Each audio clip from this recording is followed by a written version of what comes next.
আসসালামু আলাইকুম এভরিওয়ান, কেমন আছেন সবাই? আশা করি অনেক ভালো আছেন।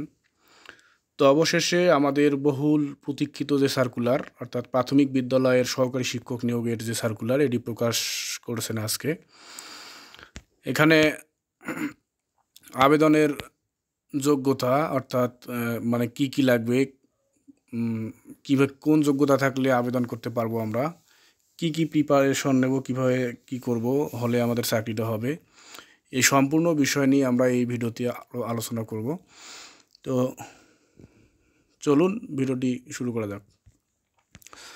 তো ফার্স্ট অফ অল আমি এখানে দেখাচ্ছি যে 10,219 পদের প্রাথমিক সহকারী শিক্ষক নিয়োগের নতুন নিয়োগ বিজ্ঞপ্তি প্রকাশ, অর্থাৎ প্রাথমিক শিক্ষা অধিদপ্তরাধীন সরকারি প্রাথমিক শিক্ষক নিয়োগ 2025 প্রাইমারি জব সার্কুলার এর জন্য প্রাথমিক সহকারী শিক্ষক এর শূন্য পদে স্থায়ীভাবে নিয়োগের জন্য একটি বিজ্ঞপ্তি প্রকাশ করা হয়েছে। আবেদন করতে পারবে রংপুর বিভাগের মানুষ, বরিশাল, সিলেট, রাজশাহী, খুলনা ও ময়মনসিংহ বিভাগের সকল জেলার উপজেলাধীন স্থায়ী নাগরিকগণ আবেদন করতে পারবেন।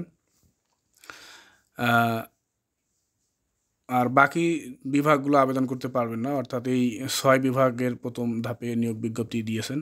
এবং শিক্ষাগত যোগ্যতা লাগবে যে কোনো স্বীকৃত বিশ্ববিদ্যালয় হতে অন্যত দ্বিতীয় শ্রেণী বা সমমানের সিজিপিএ সহ স্নাতক বা স্নাতকোত্তর সম্মান বা সমমানের ডিগ্রি। শিক্ষা জীবনে কোনো স্তরে তৃতীয় বিভাগ বা সমমানের সিজিপিএ গ্রহণ করা হবে না। এবং আবেদনের বয়সসীমা 30 নভেম্বর 2025 তারিখে প্রার্থীর বয়স 21 থেকে 32 বছর হতে হবে।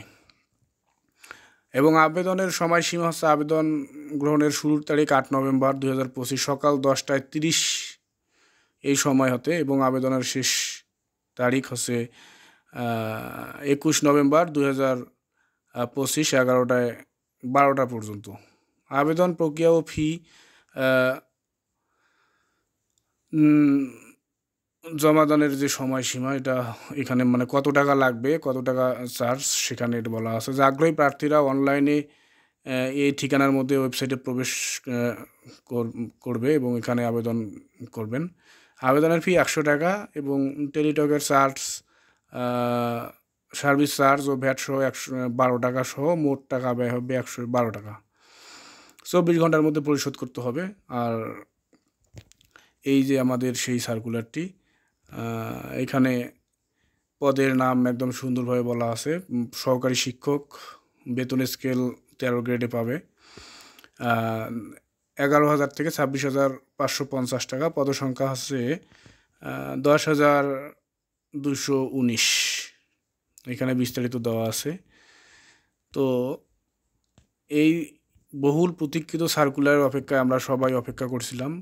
তো আমরা এখন বলবো যে কিভাবে এর প্রস্তুতি নেব, অর্থাৎ কিভাবে পড়লে খুব কম সময়ের মধ্যে আমরা এই সিলেবাসটি কমপ্লিট করতে পারবো। এখানে আমার ইউটিউব চ্যানেলে প্রাথমিক বিদ্যালয় এর সহকারী শিক্ষক ও হেডমাস্টার ও যে বিভিন্ন সিলেবাস, এই সিলেবাস সংশ্লিষ্ট বিষয় আলোচনা করা হয়েছে এবং কত সময়ের মধ্যে শেষ করা হবে সেটি এখানে আলোচনা করা আছে। আপনারা চাইলে আমার ইউটিউব চ্যানেল থেকে এই ভিডিওগুলো দেখে নিতে পারেন।